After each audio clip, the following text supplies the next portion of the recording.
ဆိုတော့အားလုံးပဲမင်္ဂလာပါဖြစ်ပိုင် blog ကနေပြန်လည်ကြိုဆိုပါရစေဒီဗီဒီယိုမှာ knowledge sharing လုပ်ပေးသွားမယ့်အကြောင်းအရာကတော့အသက်20ဝန်းကျင်လူငယ်တွေအနေနဲ့စင်ကာပူကိုအလုပ်လာလုပ်မယ်ဆိုရင်လုပ်မိကြတဲ့အမားတွေကိုဒီဗီဒီယိုမှာ knowledge sharing လုပ်ပေးသွားမှာဖြစ်ပါတယ်ဆိုတော့ဗီဒီယိုလေးကိုဆက်လက်ကြည့်ရှုပေးပါဦးကျေးဇူးပါနံပါတ်1အနေနဲ့လူငယ်တွေအများဆုံးလုပ်မိတဲ့အမားကတော့အလုပ်ရွေးချယ်တဲ့နေရာကနေစလိမ့်မယ်ပေါ့နော်ဆိုတော့လူငယ်တော်တော်များကအလုပ်ရွေးတဲ့နေရာမှာလစာလည်းကောင်းရမယ်တတ်တတ်ဖြစ်တဲ့အလုပ်လည်းဖြစ်ရမယ်ပေါ့နော်အဲ့ဒါမျိုးကိုတော်တော်များရွေးကြပါတယ်ဆိုတော့ဒါကြီးကအမှားပါပဲပေါ့နော်ကိုအသက်အရွယ်အသက်20မှာလစာကောင်းပြီးတော့တတ်လောက်ရတဲ့အလုပ်ဆိုတာရှာဖွေဖို့လုံးဝကိုမဖြစ်နိုင်တဲ့ကိစ္စကြီးပေါ့နော်။ဘာကြောင့်လဲပေါ့နော်။လစာကောင်းနေဆိုမှတော့သိကြတယ်သူနဲ့ထိုက်တန်တဲ့ stress ရှိမယ်။သူနဲ့ပတ်သက်တဲ့ requirement တွေရှိမယ်လိုအပ်ချက်တွေရှိမယ်ပေါ့နော်။အသက်20ဝန်းကျင်မှာကိုက engineer ဘွဲရပြီးသားဖြစ်နိုင်ဘူးဆိုတော့လုံးဝမဖြစ်နိုင်ဘူးပေါ့နော်။ဘာလို့ဆိုတော့ဒါကကိုယ့်ရဲ့လိုအပ်ချက်တွေကလုံးဝမပြည့်စုံနေတဲ့အချိန်မှာဒါမျိုးဆိုတာလုံးဝမဖြစ်နိုင်ပါဘူး။ဆိုတော့ပြောချင်တာကကိုကအသက်20ဝန်းကျင်နဲ့စင်ကာပူကိုလာဖို့ဆိုရင်တော့တေချာတယ်အောက်ခြေကနေစရလိမ့်မယ်နောက်တစ်ခုကကိုလိုတဲ့ပညာတွေကိုလိုတဲ့ knowledge တွေကိုကိုက project တစ်ခုချင်းစီ step by step သွားပြီးပြီဆိုမှကိုလိုချင်တဲ့ခုနကလစာကောင်းပြီးတတ်လောက်ရတဲ့အလုပ်ကိုရလိမ့်မယ်ပေါ့နော်ဆိုတော့ကိုကဒီဟာအခွင့်အရေးရဖို့အတွက်မြန်မာပြည်မှာထိုင်ပြီးအလုပ်ရှာနေမယ်ဆိုရင်တော့ဒါကတော့အမှားကြီးတစ်ခုလို့ပြောလို့ရတယ်ပေါ့နော်ဆိုတော့ကိုအသက်20အရွယ်မှာကိုနဲ့ရတင်ရထိုက်တဲ့တန်ရာတန်ကြီးရတယ်ဆိုရင်ကိုလာတင်တယ်လို့ထင်တယ်ပေါ့နော်ဆိုတော့ဒါကတော့လူငယ်တော်တော်များလုပ်တဲ့အမှားနံပါတ်1ပါပေါ့နော်နံပါတ်2လူငယ်တော်တော်များလုပ်မိတဲ့အမှားကတော့ career ရွေးမှားတာပါပေါ့နော်ဆိုတော့တော်တော်များကကိုယ့်ရဲ့ career က engineer ဒါပေမဲ့စင်ကာပူကိုရအလုပ်နဲ့အရင်ဦးဆုံးလာမယ်ပြီးကြမှာဟိုရောက်မှအလုပ်ပြောင်းမယ်တော်တော်များတွေးကြပါတယ်ပေါ့နော်ကျွန်တော်ကိုယ်တိုင်လည်းတွေးခဲ့ပူပါတယ်အဲ့ဒါကလုံးဝအမှားကြီးပါပေါ့နော်ဘာလို့အမားလို့ပြောတာလဲဆိုရင်ဒီမှာတော်တော်များလဲတွေ့ရပါတယ်ပေါ့နော်တချို့တွေဆိုရင် home mate သွားလုပ်နေတယ်သူ့ရဲ့ဘွဲ့အမှန်က engineer ပေါ့နော်တချို့တွေဆိုရင်လည်း engineer မဟုတ်ဘူးတချို့ဆိုတော့တချို့အပိုင်းတွေပေါ့နော်translator တွေလုပ်လို့ရတယ်အများကြီးပေါ့နော်ဆိုတော့သူတို့မှအဲ့ဒါကြီးမလုပ်ဘူးအရင်ဦးဆုံးကိုဒီရတဲ့အလုပ်လေးနဲ့ပဲလာပြီးတော့မှပြောင်းမယ်လို့တွေးကြတယ်ဆိုတော့စင်ကာပူမှာအလုပ်လုပ်မယ်ဆိုရင်အနည်းဆုံး2နှစ်အလုပ်လုပ်ပေးရပါမယ်အလုပ်တစ်ခုမှာဆိုတော့အနည်းဆုံး2နှစ်အလုပ်လုပ်တဲ့ဆိုရင်2နှစ်ကကိုယ့်ရဲ့စင်ကာပူ first step ဖြစ်တဲ့အတွက်နောက်အလုပ်တစ်ခုကိုကပြောင်းမယ်ဆိုတာနဲ့ကိုယ့်ရဲ့အရင်ကစင်ကာပူမှာဘာလုပ်ခဲ့တာလဲလို့မေးတဲ့အချိန်ကျရင် home mate ဆိုရင်သူတို့ရဲ့ impression ကအရင် down သွားပါပြီပေါ့နော်ဒီလိုပြောလို့ home mate ကိုအထင်သေးတာမဟုတ်ဘူးပေါ့နော်ဒါပေမဲ့ကိုယ့်ရဲ့ဘွဲ့နဲ့မကိုက်ဘဲနဲ့ဘာလို့အမှလောက်တာလဲလို့မေးလာတဲ့အချိန်ကျရင်ကိုကပြောစရာတွေမေးစရာတွေဖြစ်ပါတယ်ပေါ့နော်ပြီးတော့နောက်တစ်ခုသူများနဲ့ CV foundation ရဲ့အချိန်ကျရင်ကိုယ့်ရွေးဖို့ကခက်သွားပါလိမ့်မယ်ပေါ့နော်ဆိုတော့နောက်တစ်ခုကလည်း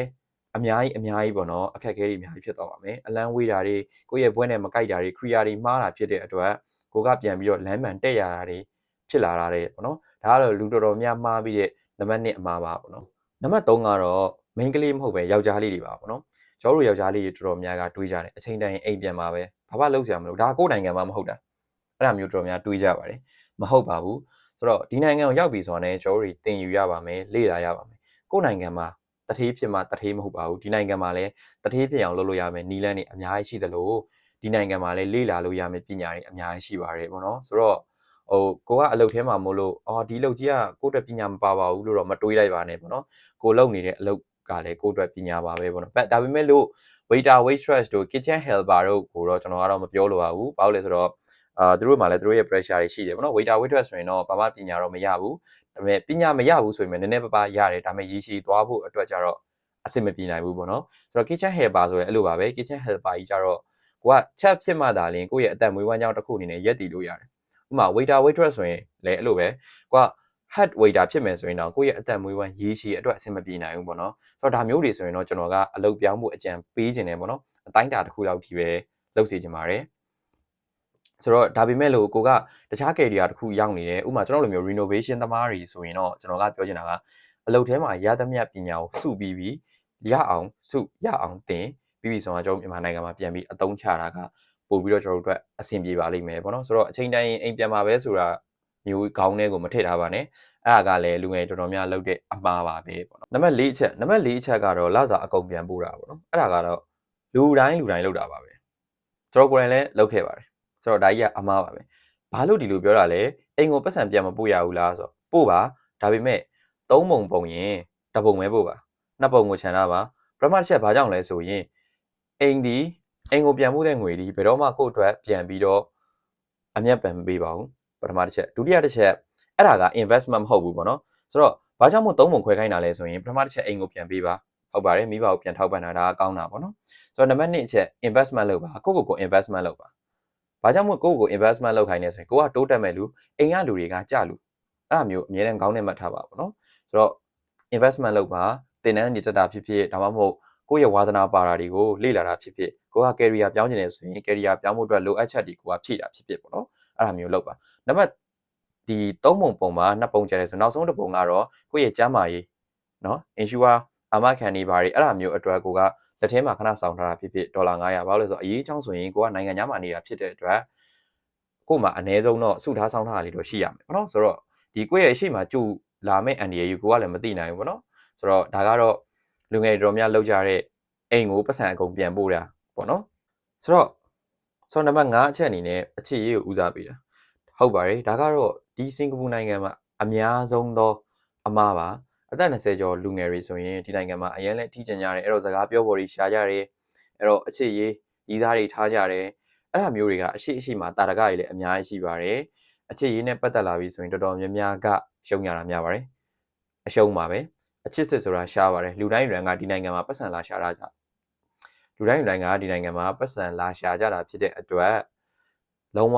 ကိုယ့်အတွက်အဆင်ပြေမှာမဟုတ်ပါဘူးပေါ့နော်တချို့တွေဆိုရင်နောက်မှာအိမ်အောင်ရှိရသားနဲ့ဖောက်ပြန်တာတို့ဘာလို့အများကြီးပေါ့နော်ဒီလို case တွေအများကြီးဖြစ်တဲ့ပြဒီနိုင်ငံကိုလာမယ်ဆိုရင်အခြေရဦးစားလုံးဝမပေးပါနဲ့ပေါ့နော်ကို့မှာပတ်စံရှိတယ်ဆိုရင်ယောက်ျားလေးတွေအနေနဲ့ကို့မှာပတ်စံရှိဖို့အရေးကြီးပါတယ်ပတ်စံရှိတယ်ဆိုရင် everything is okay ပဲပေါ့နော်အဲ့ဒါမျိုးခေါင်းနဲ့တွေးထားပါမိန်းကလေးတွေအနေနဲ့ဆိုရင်လည်းအဲ့လိုပါပဲငါးနောက်မှာမိသားစုရှိသေးတယ်ဘိုင်းကောင်းကြောက်ပြီးမိန်းကလေးတယောက်ကိုယောက်ျားလေးတွေကချိန်ပါတယ် okay ဆိုတော့ဒါတော့ပဲပြောချင်ပါတယ် I do I ပေါ့နော်ကိုကိုချစ်လိုက်တာပိုကောင်းပါတယ်ပေါ့နော်နံပါတ်6ကတော့ကိုတနာတ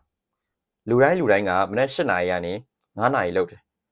အဲ့ဒါကလူတိုင်းရဲ့တာဝန်ဒါပေမဲ့တချို့လူတွေကြတော့ဟာမနေ့7နာရီကနေ9နာရီငါလုပ်ခဲ့ရတာငါကြီးကတနာစရာကောင်းသွားပြီငါအဲ့တော့နားလိုက်မယ်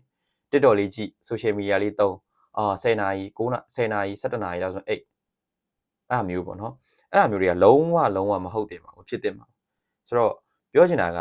8 to 5ကလူတိုင်းလုပ်ရမယ်အလုပ်ပါ full time job လူတိုင်းမှာရှိတယ်ဒီလိုအလုပ်မလုပ်ဘူးဆိုရင်အဲ့လူကသုံးစားမရတော့ကျွန်တော်ကတော့အဲ့လိုပဲပြောချင်တယ်ပေါ့နော်ဆိုတော့8 to 5ကကိုယ့်ရဲ့လုပ်ကိုလုပ်ရမယ်အလုပ်မဖြစ်မနေလုပ်ရမယ်အလုပ်ဆိုတော့ fight ပြီးသွားပြီဆိုတာနဲ့9နာရီပြီးသွားပြီဆိုတာနဲ့ဒါကိုယ့်အတွက်လုပ်ရမယ်အလုပ်ဒီလားကိုဘာကောင်ကြီးလဲဆိုတာရွေးချယ်ရမှာကိုဘာကောင်ဖြစ်ချင်တာလဲကိုဘာဖြစ်ချင်တာလဲဆိုတာကိုဆုံးဖြတ်ပြီးမှက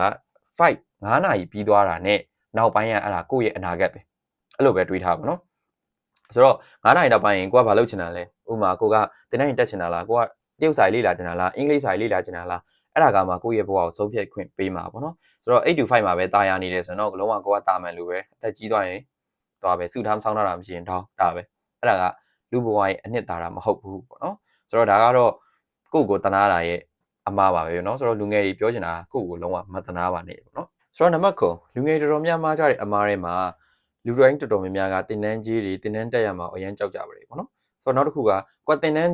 တချို့လူတွေကြောက်လဲအဲ့လိုမဟုတ်ဘူးပေါ့နော်တင်တန်းတော့တက်ချင်တယ်ဒါပေမဲ့တင်တန်းကြီးပေးရမှာကြောက်တယ်ပေါ့နော်နှံ့မျောပါတယ်ဟုတ်ပါတယ်ကျွန်တော်လည်းနှံ့မျောပါတယ်လူတိုင်းတော်တော်များကကိုယ့်ပတ်စံထွက်တော့မှာလူတိုင်းတော့နှံ့မျောကြတယ်ပေါ့နော်ဆိုတော့ဒါပေမဲ့ဒီနေရာမှာပြောချင်တာက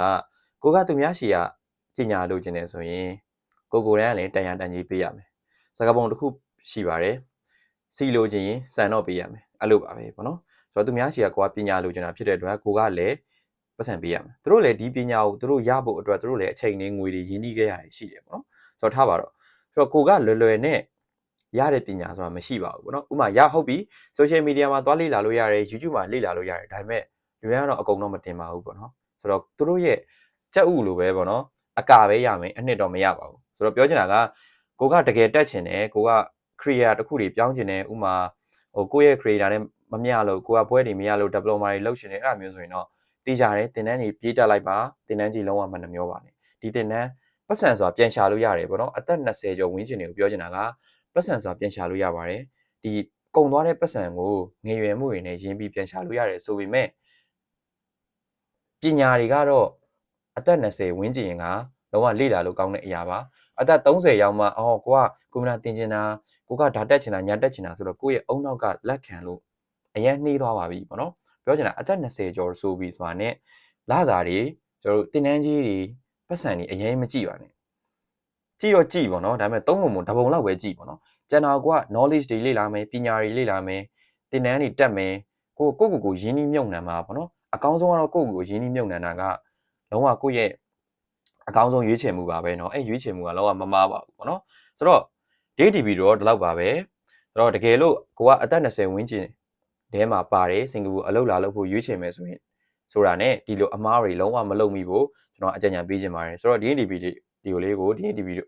ဆိုတော့ DTV ကိုဒီလောက်နဲ့ပဲဆုံးသက်ပေးပါမယ်ဆိုတော့ဗီဒီယိုကိုကြိုက်နေတတ်တယ်ဆိုရင် like and follow လေးနဲ့ share လေးလုပ်သွားလို့ရပါတယ်ဆိုတော့အားလုံးပဲစီမံကြပါစေ bye bye